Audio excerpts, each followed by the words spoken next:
Welcome to this class on the consequences of corporate social responsibility in the domain of small and medium enterprise.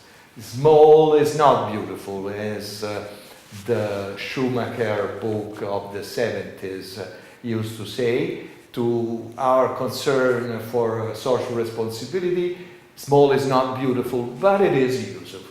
It is useful, as I have said at the end of class 11, because the consumer can choose among many different small, medium, and micro enterprises for their goods and services. And that is an element of responsibility, not as much in the intentions of the individual provider. We are not assuming that the small entrepreneur is a good person here.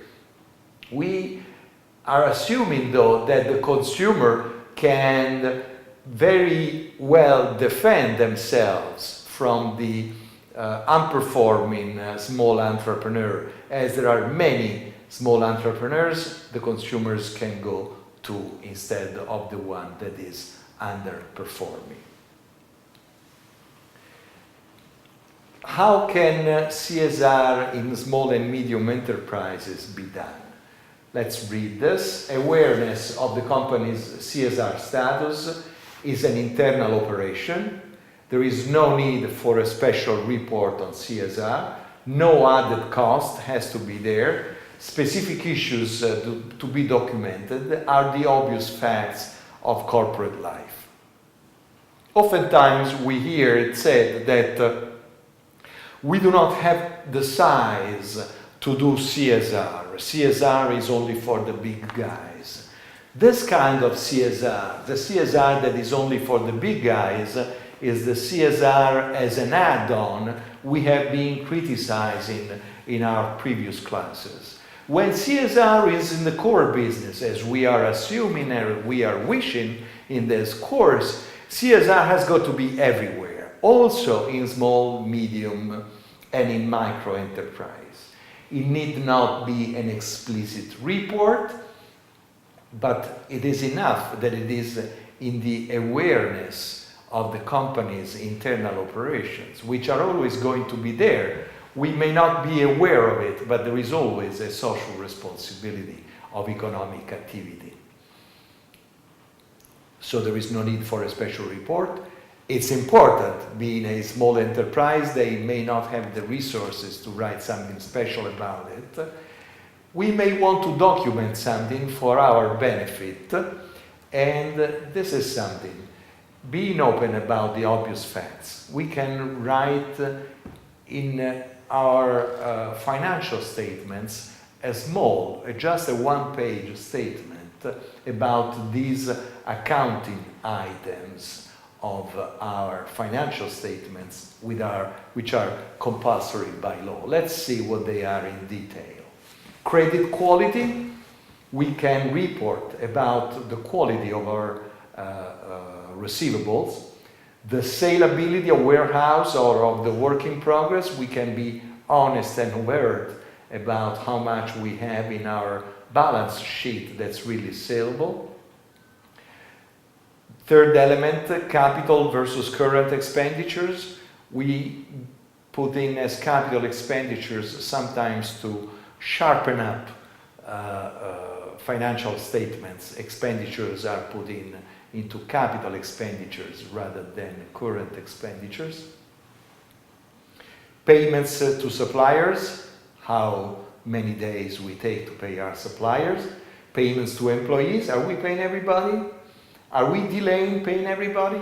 This is very often the case in small enterprise. Payments to the principals. We don't need giving the absolute numbers, how much the principals are getting, but we can say whether there is variations with respect to last year. SMEs oftentimes are a social shock absorber.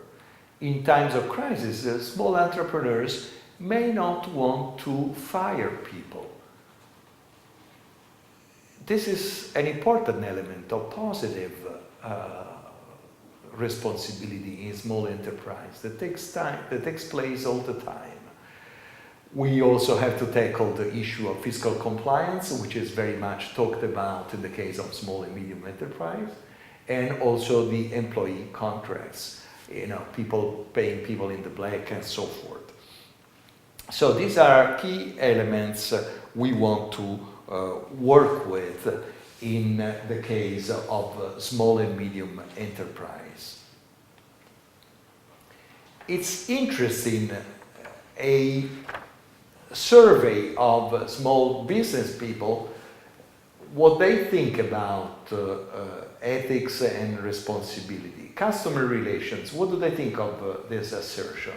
Customer relations do not belong in the social responsibility domain because business relations are not subject to ethics.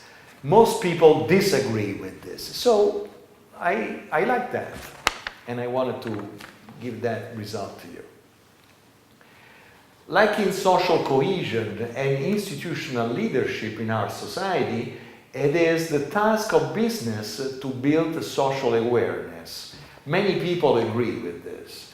I think people here are giving themselves a task bigger than they can actually fulfill.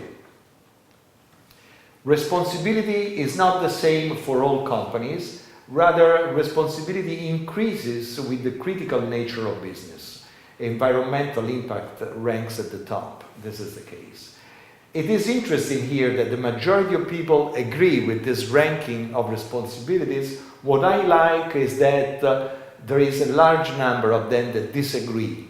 As we saw in the case of the barber of Stalin, everybody is responsible for the measure of their potential contribution or non-contribution to society.